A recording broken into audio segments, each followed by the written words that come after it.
G'day guys, welcome back to the channel, hope you're well. So today we're going to be talking all about Abyss Nexus crystals. We're going to be opening one today because I just did just today reach the milestone on the Battleground solo event at 400,000 because this is obviously the 1 year anniversary of Battleground, so there's some extra awards this season including an Abyss Nexus crystal or a selector. And I am going to be choosing Science because there are a few champions that I'm missing. So I'm going to do that first because I know you guys want to see that. Abyss Nexuses, they're always exciting, of course. But I'm also going to do a little bit of a deep dive into how valuable Abyss Nexuses are because when we think about it, Abyss came out almost 4 years ago. It was January 2020. So there have been so many champs added to the game since then. The basic champion pool has been diluted quite a bit since then. We've had so many new champions, so many awesome champions, and also buffs. So I want to do a bit of an investigation into how valuable an Abyss Nexus crystal is in this day and age. But yeah, let's get into the crystal first because I know you guys want to see that. Alrighty, so here we go. Solo event time. We're getting the Abyss Nexus selector. We're going to be choosing Science. There are 2 Science champions I'd be happy with from this crystal. One is Void. He's been a champion that I just haven't been able to get ever.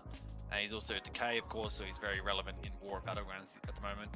And the other one is Quicksilver. Photon is also there. I don't have her yet, but she hasn't been added to the basic pool yet. It won't be till December. So I could wait till she's there, but I just want to open it today because I want to make this video. So let's see if we can get Void or Quicksilver. And it's going to be, come on, Miles, Joe, Captain America, Luke Cage, Hulk, Scorpion, Spider-Ham, Human Torch, Void, and Yellow Jacket. Alright, we got our Void.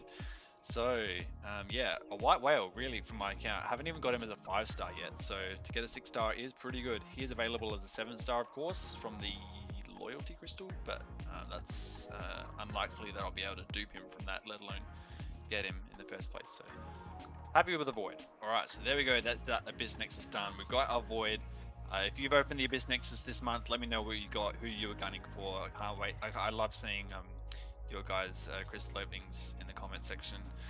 But so for the rest of this video, we're going to be talking about really how the Abyss Nexus has changed and how the basic pool has changed since 2020 when the Abyss came out. So what you're seeing here, this is the basic pool as of about August or June or July 2020, and I've chosen this particular time because this is when Dr. Doom was added to the basic pool. And Dr. Doom was the one that I was gunning for from my first Abyss Nexus when I explored Abyss, and I did get him. Back then, I was fortunate enough to get Dr. Doom, and obviously since then I've taken him to rank 5, SIG 200. I've used him countless amount of times. He's been incredible for me and my account, and for lots of people. So yeah, he was a great pickup back then. And I've opened plenty of Abyss Nexus crystals since then. I've got champions. Did I get Hercules from one? I might have. I know I got Wolverine from one, and we just got Void from one. So yeah, it's been great. The Abyss Nexus is a very fun crystal because you get so many choices. But yeah, let's do a bit of an investigation into how valuable it is. So back in 2020, you can see there really weren't that many champions in the basic pool compared to now, obviously. I think roughly 550, roughly around 150 champions in the basic pool, whereas now it's about 250, which doesn't sound like a major difference, but it is. There's been so many champions added since then. So here, this is a spreadsheet I've made, and this sort of highlights the odds. I've covered them for now. I'll show you guys in a sec. This shows the odds of getting champions from an Abyss Nexus crystal back then in 2020 with this basic pool, and then today in 2023 with the current basic pool. So these were the odds back in 2020. Now I'll try to explain what these rows mean because they do have different meanings. So this row here, so this is the chance of you getting a certain champion if you were just targeting one champion. Like for me, I was just targeting Dr. Doom back then, so there was around a 55% chance to get Doom. But let's say I was targeting, if I was happy to get Doom and Mephisto, for example, there was an 81% chance to get either Doom or Mephisto. It gets a bit complicated when you try to work out the odds of both of them appearing. And then let's say I was I'd be happy with Doom, Mephisto, and Longshot. There was a 93.1% chance to get either Doom, Mephisto, or Longshot. That's if I was targeting 3 champs. And so you can see here, especially in this third column, there was such a high chance to get a champion you were gunning for if you were targeting 3. But even if you were just targeting 1 champion, there was such a high chance of getting that particular champion. The worst one, he was Cosmic, because that was the biggest class back then. So I think a really important thing to consider when we're looking at these odds is to actually consider the value of champions back then and now. Because if we look at the Mystic class, for example, when I was trying to get Doom, the Mystic class was dog shit, man. It was terrible. Like, if we actually look at the amount of champions that I would have been happy with back then, it would have been Claire, Doom, probably. Yes, obviously. Claire, Doom, Voodoo wasn't in the basic pool, Ghost Rider wasn't in the basic pool, Juggernaut wasn't buffed yet, Diablo wasn't buffed yet, Mephisto, yeah, okay, Scarlet Witch wasn't in the basic pool, Sim Supreme would have been good. That's probably about it. Maybe 3 or 4 champions. Now, if we look at the number of champions in the game now, it's a lot higher, right? We've got, if we think about, like I said before, like a Thronebreaker getting 400k points in Battlegrounds, opening their first ever Abyss Nexus, what would be like the chance of them being satisfied, right? Would they be happy to get Absorbing Man? Probably. America Chavez? Yeah. I could probably list them off. 1, 2. Doom? Yeah, 3. Like, I'm talking about top shelf champs. Juggernaut? 4. Rintra? 5. Tigra? 6. That's probably about it. And that's being very nitpicky. But this is, I'm talking about, this is an Abyss Nexus. This is top shelf champs. 6. Maybe Diablo for 7. Right? So that's 7 champs out of, well, we have to take away a few because you, and you are not in the basic pool.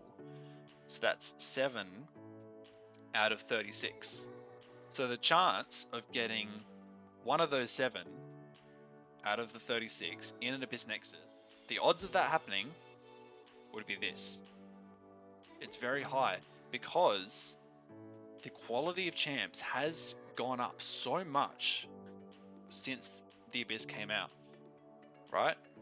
Not only have champions like Juggernaut and Diablo been buffed, but the amount of top shelf champs we've been getting, like Absorbing Man, America Chavez has been buffed, like Absorbing Man, Rintra, and that's not even including like top shelf defenders. Now that we have Battlegrounds, picking defenders from Abyss Nexus isn't the worst option either. You know, picking Mangog or maybe a Sasquatch Awakening.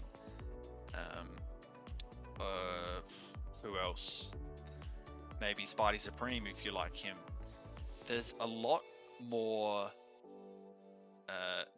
nuance to the game now than there was then. It was much more simplistic back then. And we can look at another class, for example. Yeah, if we look at Science, if we get rid of the last 4 years, back then Science was terrible. Like when I listed the champions to get from an Abyss in 2020, I listed like I'd be happy with Torch, Void, and maybe Mist Fantastic, and there was an 85% chance to get one of those 3, right? But really, outside of that, the Science class is horrible.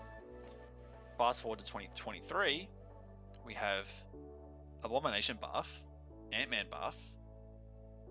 We have was Cap Infinity War back then? Yeah, I think he was. But he was, yeah, in fact, Cap Infinity War, people would have been getting him for the Abyss Nexus, so I'll include him. Hulk buff, awesome. Jessica Jones isn't in the basic pool, so we don't count her. Luke Cage buff. It's a negative. Quicksilver, Sandman, Scorpion. Silk's not in the basic pool yet. Spider-Man buff, Miles buff, Spot, Overseer, Titania. So many good champions. So it's very easy to look at these odds and say, wow, the Abyss Nexus sucks now because it's been so diluted now. But that's a very, very simplistic way to look at it, because there's been so many good champions added to the game. There's been so many champions buffed since then. The quality, the average quality of a champ, I think, has gone way up since 2020. And it's different for each class because there's definitely there's still some donuts in every class, obviously, but there's some in more than the others. But the Abyss Nexus is still very valuable for progressing, especially for progressing players, but even for players like me, who are really expanding 7-star rosters. I was just able to pick up a Void then, and I'll show you guys this. This would have been the odds of me getting Photon when she came into the basic pool. If I was just gunning for Photon, just her, I didn't care about any other science champion, 25% chance to get the brand new champion in the game from an Abyss Nexus.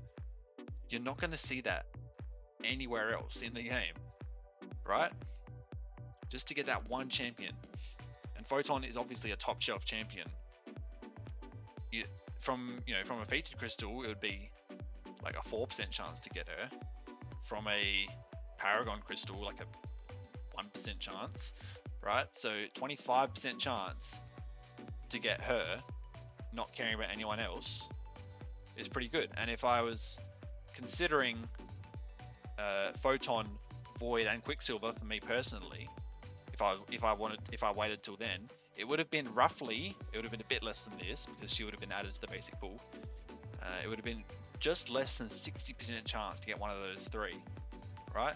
Out of all of the science champions in the game, I've been missing 3 of those, and it would have been a 60% chance to get at least one of them. That's very, very good. You're really not going to see that anywhere else in the game. So Abyss Nexuses, they are still very, very good. I don't know if we'll see them this coming Cyber Weekend coming up, or maybe in some lower deals, like maybe some Tony Stark deal, briefcase or whatever, or some cheap unit deals. Because I think the majority of the top stuff will be geared towards 7 stars, but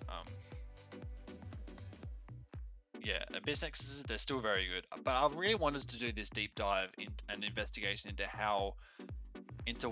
how they've changed since the start of the Abyss, because like I said, Abyss was a long time ago. There have been a lot of champions added to the game, and so basically the theme of this video is that what I'm trying to say is, while the odds of getting a particular champ has gone down, the actual demand for a specific champion isn't as high.